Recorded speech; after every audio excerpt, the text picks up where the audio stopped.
రైతు సోదరులకు స్వాగతం. ముఖ్యంగా రెండు తెలుగు రాష్ట్రాల్లో మొక్కజొన్న సాగు చేసిన రైతులకి మద్దతు ధర కలగానే మిగిలింది. కేంద్ర ప్రభుత్వం మొక్కజొన్నకి 2,400 రూపాయల మద్దతు ధర ప్రకటించింది. కానీ కొనుగోలు కేంద్రాలు మాత్రం రైతుకి ఎక్కడ కనీసం 2,300 రూపాయల ధర ఇచ్చిన దాఖలాలు కూడా లేవు. రెండు తెలుగు రాష్ట్రాల్లో మనం గత వీడియోలో కూడా చెప్పుకున్నాం. కొన్ని ప్రాంతాల్లో 1,650, చాలా ప్రాంతాల్లో 1,700, కొన్ని ప్రాంతాల్లో 1,800, కొన్ని ప్రాంతాల్లో సిద్దిపేట లాంటి ప్రాంతాల్లో కొన్ని ప్రాంతాల్లో 1,900, 2,000 రూపాయలు కొనుగోలు చేసిన దాఖలాలు లేవు. కనీసం 2,400 రూపాయలు రావాలి. రెండు రాష్ట్రాల రైతులు ఒక క్వింటాకి 600 నుంచి 800 రూపాయలు, ఈ విధంగా ఈ సీజన్లోనే 8,000 కోట్ల రూపాయల రైతుల సొమ్మును దోచుకుంటా ఉన్నారు. ఇప్పటికైనా కేంద్ర రాష్ట్ర ప్రభుత్వాలు స్పందించాలి. పెద్ద ఎత్తున మద్దతు ధరకి కనీస మద్దతు ధర 2,400 రూపాయలు రైతుకు అందించాలి. తెలంగాణలో ఏం జరుగుతుందో ఒకసారి మనం పరిశీలించినట్లయితే, మద్దతు ధర కల్పించాలన్న ఉద్దేశంతో ప్రభుత్వం కొనుగోలు కేంద్రాలు ఓపెన్ చేసింది. మొక్కజొన్న కొనుగోలు కేంద్రాలు. ఈ కొనుగోలు కేంద్రాల్లో గోల్మాల్ జరుగుతూ ఉంది. రైతుల దగ్గర నుంచి 1,600కి, 1,700కి, 1,800కి కొనుగోలు చేసి అవే మొక్కజొన్నని వ్యాపారస్తులు కేంద్ర ప్రభుత్వానికి అమ్ముకుంటూ ఉన్నారు.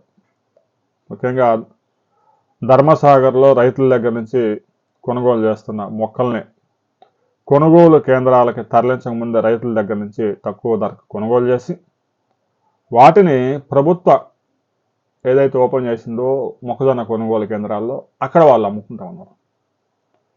రైతుల దగ్గర నుంచి 1,600, 1,700కి, వ్యాపారస్తులకు మాత్రం మినిమం సపోర్ట్ ప్రైస్, కనీస మద్దతు ధర రైతులకు దక్కడం లేదు. ఎందుకంటే వ్యాపారస్తులు ముందే అధికారులతో మాట్లాడుకుంటారు,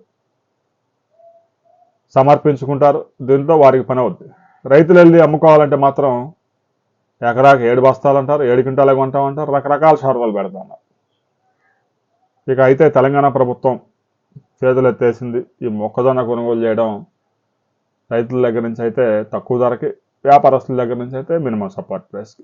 మొక్కజొన్న కొనుగోలు కేంద్రాల నిర్వాహకులపై కూడా పలు అనుమానాలు వస్తాయి. మార్కెట్ యార్డులో సహజంగా ఓపెన్ చేస్తూ ఉంటారు. మార్కెట్ యార్డు చైర్మన్, అధికారులు, కేంద్రం నుంచి వచ్చే అధికారులు అంతా కుమ్మక్కైపోయారు. రైతుల నుంచి పంటను నేరుగా కొనుగోలు చేయడం లేదు, దళారుల నుంచి కొనుగోలు చేస్తూ ఉన్నారు. ప్రభుత్వం మద్దతు ధర ప్రకటించినా కూడా రైతులకి దక్కడం లేదు. ఈ విధంగా అనేక ప్రాంతాల్లో రైతులు పొలాల దగ్గర, ఇళ్ళ దగ్గర ధాన్యం మొత్తాన్ని వ్యాపారస్తులు వేసుకుపోతా ఉన్నారు. వ్యాపారస్తుల చేతులకు వెళ్ళిన తర్వాత క్వింటా 2,400, రైతుకు మాత్రం 1,700. మీకు రైతు సోదరులు ఎవరైనా ఒక్కరికైనా కేంద్ర ప్రభుత్వం ప్రకటించిన మద్దతు ధర ఒక్కరికైనా అందిందా లేదా కామెంట్ చేయండి. మీరు ఏ ధరకు అమ్మారు అనే విషయాన్ని కూడా తప్పనిసరిగా కామెంట్ చేయండి. రైతు సోదరులు రెండు తెలుగు రాష్ట్రాల్లో రైతులకి దక్కుతున్న ధర 1,700 యావరేజ్. దీని మీద మీకు ఎలాంటి అభిప్రాయాలు ఉన్నా కూడా కామెంట్ చేయండి. తప్పనిసరిగా కామెంట్ చేయండి. ధర కామెంట్ చేయండి. ఏ ప్రాంతం అనేది కూడా తప్పనిసరిగా కామెంట్ చేయండి.